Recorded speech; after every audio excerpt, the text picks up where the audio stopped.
வருகிறான் கோவலன். அவன் அங்கு செய்யாத குற்றத்துக்காக மரண தண்டனை பெறுகிறான்.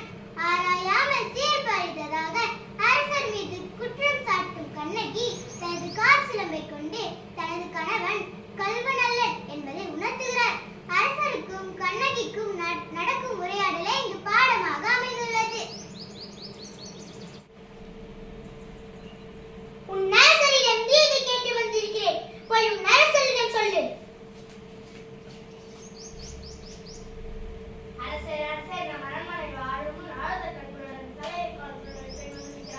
அப்படி அந்த பெண்ணுக்கு என்ன துயரமோ தெரியல கேட்டாயா?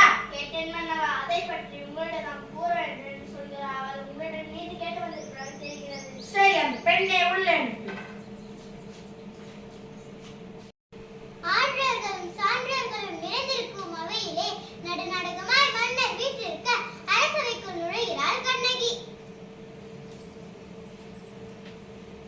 இளங்கோடி போன்ற பெண்ணே, நீ யார்? ஆழ்ந்த கண்களுடன் எம்மை காண வந்த காரணம் என்ன? என்ன வேண்டும்? ஆராயண நீதி வழங்கிய மன்னனே, என்னையா யார் என்று கேட்கிறாய்?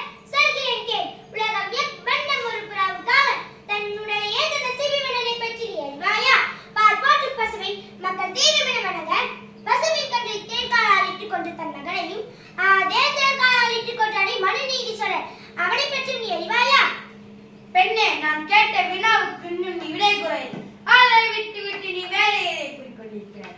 ஏன் பின் அருமை தெரியாத மன்னனே, எனது நிலை அறியாமல் தானே நீ இப்படி பேசுகிறாய்? நான் இதுவரை கூறிய பெருமை மிக்க சோழ மன்னர்கள் வாழ்ந்த புகார் நகரமே எனது ஊர். அவ்வூரில் வழியில்லா சிறப்பினையுடைய புகழ்மிக்க மாசாத்துவன் மகனாகிய கோவலனின் மனைவிதான் எனது பெயர் கண்ணகி. ஓ, இப்பொழுது புரிகிறது. அந்த கல்வன் கோவலன் மனைவியா நீ? போதும் மன்னா, என் கணவனை இகழ்வதற்கு உனக்கு என்ன தகுதி இருக்கிறது?